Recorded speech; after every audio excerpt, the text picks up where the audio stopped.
तुमचं आपल्या channel learn and ग्रोमध्ये। आपण या चॅनलवर टीईटी एक्झाममधील मागील परीक्षेमध्ये जे क्वेश्चन आलेले आहेत मराठी व्याकरणाचे ते पाहत आहोत।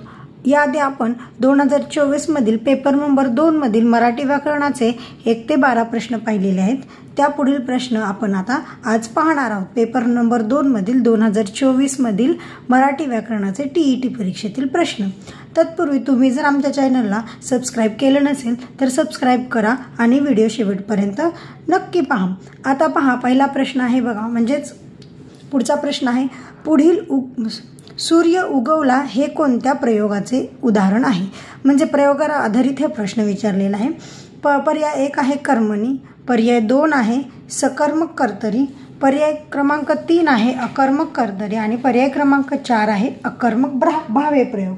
आता बघा, सूर्य उगवला या वाक्यामध्ये कर्ता आणि क्रियापद या दोनच गोष्टी आहेत। या वाक्यामध्ये कर्म नाही मित्रांनो, कारण उगवणारा सूर्य आहे आणि उगवण्याची क्रिया कोणावर झालेली आहे तर सूर्यावरच झालेली आहे। म्हणजे या वाक्यामध्ये कर्म नाही, म्हणजे कर्मणी प्रयोग असण्याचा प्रश्नच येत नाही। पहिला पर्याय तर बाद झाला। तसंच आता इथं पण सकर्मक कर्तरी म्हणले, सकर्मक म्हणजे याला पण कर्माची गरज पाहिजे, म्हणजे हा पण पर्याय बाद झाला कारण वाक्यामध्ये कर्मच नाही आहे। आणि बघा, आता उगवला, सूर्य उगवला याच्यावरून काय होणार आहे, आपल्याला वाक्याचा पूर्ण अर्थ प्राप्त होतो। आता इथं कर्तरी आणि भावे प्रयोग राहिले। बघा, आता कर्तरी प्रयोग कसा ओळखायचा तर सूर्य उगवला इथं म्हटलंय, मग आपण जर कर्ता बदलला तर क्रियापद बदलतं का ते पाहू।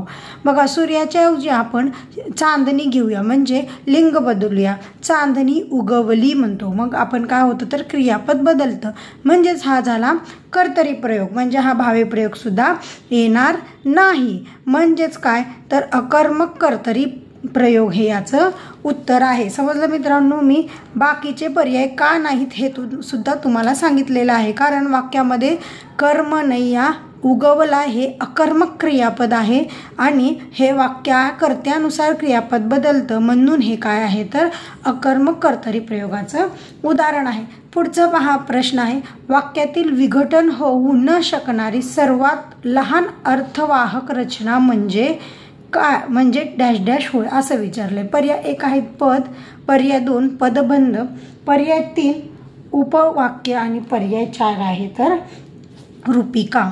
आता पहा, पद म्हणजे काय तर वाक्यातील जे शब्द असतं त्याला काय म्हणतो आपण पद म्हणतो, आणि पदबंध म्हणजे काय, जो शब्दांचा समूह असतो त्याला काय म्हणतात तर पदबंध म्हणतात। आणि उपवाक्य म्हणजे काय तर एका वाक्याचा काय असतात तर ते भाग असतात, म्हणून त्याला उपवाक्य म्हणतात।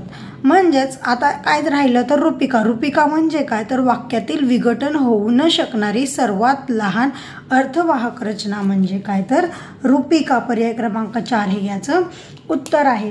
पुढचा प्रश्न आहे बघा मित्रांनो, 2 शब्द जोडताना तसेच ओळीच्या शेवटी शब्द अपुरा राहिल्यास कोणते विरामचिन्ह वापरतात असं म्हटलेलं आहे। पर्याय क्रमांक 1 आहे अर्धविराम, पर्याय क्रमांक 2 संयोग चिन्ह, पर्याय क्रमांक 3 अपूर्ण विराम आणि पर्याय क्रमांक स्वल्पविराम। तर 2 शब्द जोडताना आणि ओळीच्या शेवटी, आता ओळीच्या शेवटी आपण काय करतो तर अर्धा शब्द राहिल्यावर असे डॅश लिहितो आणि दुसरे त्या पुढील शब्द खाली लिहितो, हे आपल्याला माहीत आहे। परंतु हे यालाच काय म्हणतात तर असे डॅश 2 चिन्ह आहेत मित्रांनो विरामचिन्हामध्ये, एक संयोग चिन्ह आणि अपसरण चिन्ह। परंतु इथं अपसरण चिन्ह हा पर्यायच नाही, त्यामुळे उत्तर संयोग चिन्ह येणार। परंतु ज्यावेळेस अपसरण चिन्ह येतं त्यावेळेस काय होतं, आपण कन्फ्यूज होतो।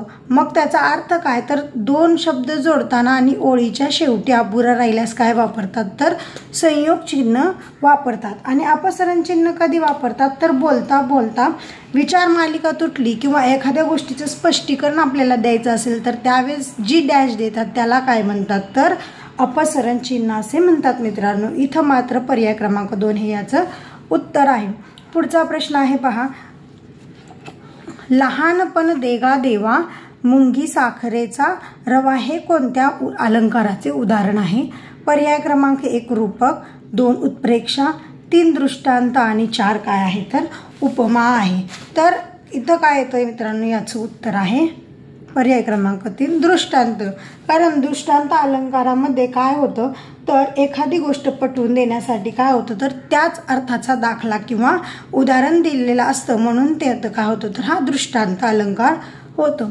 पुढचा प्रश्न आहे बघा, अद्भुत रसाचा स्थायी भाव कोणता आहे? पर्याय 1 आहे शौर्य, 2 वियोग, 3 विस्मय आणि 4 आहे उत्साह. तर बघा आता इथं शौर्य दिले. शौर्य कोणत्या रसाचा आहे तर शौर्य हा वीर रसाचा स्थायी भाव आहे. वियोग हा करुण रसाचा स्थायी भाव आहे आणि विस्मय हा काय आहे तर अद्भुत रसाचा स्थायी भाव आहे. तसेच उत्साह हा सुद्धा काय आहे तर वीर रसाचा काय आहे तर स्थायी भाव आहे. म्हणजे उत्तर येणार आहे पर्याय क्रमांक 3 विस्मय. पुढील प्रश्न आहे बघा, खालीलपैकी कोणत्या गटातील दोन्ही नामांचे वा प्रत्यय लावून भाववाचक नाम तयार होणार नाही? बघा इथं भाववाचक नाम तयार होणार नाही असं म्हटलेलं आहे मित्रांनो. आपण प्रश्न वाचताना खूप घाई गडबडीत करतो आणि आहे असे वाचतो आणि उत्तर पहिलंच पर्यायाला टिक आउट करून टाकतो, परंतु तसं न करता पूर्ण लक्षपूर्वक प्रश्न वाचायचा आहे. नाही असं विचारलेलं आहे. पर्याय 1 आहे गोड ओला, पर्याय 2 मनुष्य गोड, पर्याय 3 ओला गार आणि पर्याय क्रमांक 4 गार आणि गोड. आता बघा इथं काय होतंय, वा हा प्रत्यय लावलाय म्हणजे गोडवा ओलावा हे शब्द तयार होतात. मनुष्य गोड इथं मध्ये वा लावलं तर मनुष्य वा तयार होतं, म्हणजे हा शब्द योग्य वाटत नाही मित्रांनो. म्हणजे पर्याय क्रमांक 2 ह्याचं उत्तर येतं. तर मग मनुष्याला कोणता पर्याय लागल्यानंतर भाववाचक नाम तयार होतं तर मनुष्यत्व हा पर्याय लावल्यानंतर काय होतं तर भाववाचक नाम तयार होतं. तसेच ओलावा गारवा गोडवा हे येतं. अरे रे आणि कडे ही अनुक्रमे कोणत्या अव्ययांची उदाहरणे आहेत? पर्याय क्रमांक 1 उभयान्वयी शब्दयोगी केवल प्रयोगी, पर्याय क्रमांक 2 केवल प्रयोगी उभयान्वयी शब्दयोगी, पर्याय क्रमांक 3 क्रियाविशेषण उभयान्वयी शब्दयोगी, पर्याय क्रमांक 4 शब्दयोगी उभयान्वयी आणि केवल प्रयोगी. आता पहा अरे रे हे काय आहे तर केवल प्रयोगी अव्ययाचं उदाहरण आहे. तर ह्या पर्यायांमध्ये पहिल्यांदा केवल प्रयोगी अव्यय कुठे दिलेला आहे बघा, इथं नाही, दुसऱ्यात आहे, तिसऱ्यात नाही, चौथ्यात नाही. म्हणजे डोळे झाकून तुम्ही उत्तर हे लिहा की पर्याय क्रमांक 2. बघा पहिलं अरे रे केवल प्रयोगी आणि उभयान्वयी आणि कडे हे काय आहे तर शब्दयोगी अव्यय आहे. पुढचा प्रश्न आहे बघा 8वा, आज पाऊस येईल बहुतेक. आज पाऊस येईल बहुतेक डॅश डॅश या वाक्यातून कोणता अर्थ सूचित होतो? बघा आता यातून काय गेले, वाक्याचा अर्थ विचारलेला आहे. बघा पर्याय आहेत आज्ञार्थ, 2 स्वार्थ, 3 विध्यर्थ आणि 4 आहे संकेतार्थ. तर याचं बघा आता आपण पाहू. स्वार्थ म्हणजे काय तर आज्ञार्थ म्हणजे काय, एखाद्या वाक्यातून आज्ञा दिलेली आहे असे आपल्याला ज्यावेळेस दिसते तेव्हा काय असतं तर ते आज्ञार्थ असतं. इथं आपल्याला तसं काही दिसतं का तर नाही. स्वार्थ म्हणजे फक्त काय होतं तर वाक्याचा आपल्याला मूळ अर्थ फक्त तिथं प्राप्त होतो.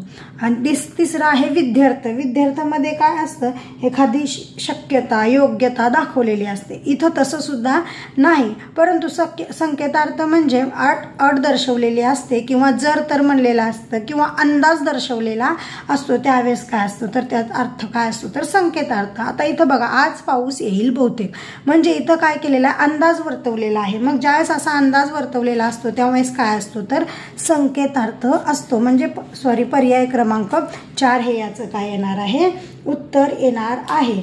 आता पुढचा प्रश्न आहे बघा, पुढीलपैकी संधी विग्रहाच्या नियमानुसार गटात न बसणारा शब्द कोणता? आता बघा पर्याय 1 निष्फळ, पर्याय 2 निष्कपट, पर्याय 3 निरीक्ष आणि पर्याय 4 निष्कारण. आता आपल्याला नियमाची इथं गरज लागत नाही. बघा इथं श आहे, दुसऱ्यांदा इथं श आहे, इथं पण श आहे, परंतु इथं आहे का मित्रांनो नाही. तर मग याच्यावरून काय नियम आहे मी पहिला सांगते बघा. आता याचे ज्यावेळेस विग्रह करतो आपण, संधीचा विग्रह करतो त्यावेळेस आता बघा निष्फळचा आपण विग्रह केला तर काय येणार आहे नि अधिक फळ येणार आहे. म्हणजेच अर्थ याचा नियम काय तयार होतो तर विसर्गाच्या मागे ई किंवा उ असून पुढे इथं ज्यावेळेस क, ख, प, फ यापैकी कोणताही वर्ण आल्यास विसर्गाचा काय होतो तर श होतो. म्हणजेच याचं काय उत्तर तर निष्फळ. मग त्या नियमानुसार हे तिन्ही येतात, निष्फळ, निष्पट आणि निष्कारण. आणि निरीच्छ आहे काय आहे तर वेगळं उदाहरण आहे. म्हणून पर्याय क्रमांक 3 हे याचं काय येणार आहे उत्तर येणार आहे मित्रांनो. पुढचा प्रश्न आहे बघा, कृतघ्न, घर जावाई, सुखद ही कोणत्या समास प्रकाराची उदाहरणे आहेत. पहिला आहे अव्ययी भाव समास, दुसरा तत्पुरुष समास, तिसरा आहे द्विगु समास आणि चौथा आहे द्वंद्व समास. आता पहा मित्रांनो, अव्ययी भाव समासामध्ये काय असतं तर शब्दाच्या सुरुवातीला काय लागलेले असतात तर उपसर्ग लागलेले असतात. यथा, प्रति, आब, गैर, बे असे काय असतात तर उपसर्ग लागलेले असतात किंवा शब्दांची द्विरुक्ती झालेली असते. मग इथं आपल्याला तसं काही आढळतं का तर नाही. तत्पुरुष समास, तत्पुरुष समासामध्ये त्याचे वेगवेगळे प्रकार पडतात, विभक्ती, कर्मधारय. मग त्याच्यानुसार हे काय आहे तर तत्पुरुष समासाचं उदाहरण आहे मित्रांनो. पुढचं पहा बघा, द्विगु. द्विगु समासमध्ये काय असतं तर द्विगु समासामध्ये पहिले पद संख्या विशेषण असते. म्हणजे नवरात्र म्हणजे 9 रात्रींचा समूह. 9 हे काय आलेलं आहे संख्या आलेलं आहे. मग असं संख्या विशेषण असतं. इथं आहे का तसं संख्या विशेषण नाही. आणि द्वंद्व समास, द्वंद्व समासामध्ये काय तर ज्यावेळेस आपण ह्या शब्दांचा विग्रह करतो त्यावेळेस त्याच्यामध्ये आणि, व, किंवा, अथवा किंवा शेवटी वगैरे असे शब्द आलेले असतात. मग असं इथे येऊ शकतं का नाही. कसं तर आता आपण यांचा विग्रह करू बघा. कृतघ्न म्हणजे काय तर काय उपकार न मानणारा, आणि घर जावाई घरचा जावाई, सुखद सुख देणारे. मग ह्यांचा जर विग्रह केला तर याच्यावरून आपल्याला समजतं की हे उदाहरण आहे तत्पुरुष समासाचं. समजलं मित्रांनो. पुढचा प्रश्न आहे बघा, पुढीलपैकी तलाव शब्दाचा समानार्थी नसलेला शब्द म्हटलेला आहे मित्रांनो. नसलेला विचारलेला आहे. नसलेला शब्द कोणता. आता बघा, कासार. कासार म्हणजे काय तर तलावच. आणि तरंगिणी म्हणजे नदी, रत्नाकर म्हणजे समुद्र आणि तडाग म्हणजे काय आहे तर तलाव आहे. मग कासार आणि तडाग हे काय आहेत तर तलाव या शब्दाचे दोन्ही समानार्थी शब्द आहेत. आणि मग नसलेला म्हटल्यावर हे दोन्ही येणार मित्रांनो, कारण तरंगणी म्हणजे नदी आणि रत्नाकर म्हणजे समुद्र. मग पर्याय क्रमांक 2 आणि पर्याय क्रमांक 3 हे याचे उत्तर येते. तुम्ही याच्यापैकी कोणतंही केलं असेल तर केलं तरी त्याला मार्क मिळतील. पुढचा प्रश्न आहे बघा, पुढीलपैकी विरुद्धार्थ नसलेली जोडी कोणती. इथं पण नसलेली विचारलेली आहे बघा. आता उदय, अस्त ही आहे. कृपण आणि कंजूस. पर्याय क्रमांक 3 कृश, स्थूल. आणि पर्याय क्रमांक 4 उघड आणि गुप्त. आता बघा, पर्याय क्रमांक 1 ही आहे. 2 ही जोडी काय आहे तर विरुद्धार्थी नाही आहे. म्हणजे उत्तर येणार आहे पर्याय क्रमांक 2. कारण कृपणचा विरुद्धार्थी शब्द येतो उदार. कृपण म्हणजेच कंजूस. म्हणजे ही कसली जोडी आहे तर ही आहे समानार्थी शब्दाची जोडी. म्हणजे विरुद्धार्थी नाही आहे. म्हणजेच उत्तर काय येणार आहे पर्याय क्रमांक 2. समजलं मित्रांनो. गेल्या व्हिडिओमध्ये आपण 12 प्रश्न पाहिले आणि या व्हिडिओमध्ये 12 प्रश्न असे आपण एकूण 24 प्रश्न पाहिलेले आहेत. आणि या पुढील जे प्रश्न आहेत ते काय आहेत उतारा आणि कविता यावर आधारित आहेत. तर तुम्हाला जर हा व्हिडिओ आवडला असेल, उत्तरांचं स्पष्टीकरण आवडलं असेल तर प्लीज आमच्या या व्हिडिओला लाईक करा आणि अशाच नवनवीन व्हिडिओंसाठी चॅनलला सबस्क्राईब करा. भेटूया पुढील नवीन व्हिडिओमध्ये. Bye bye friends.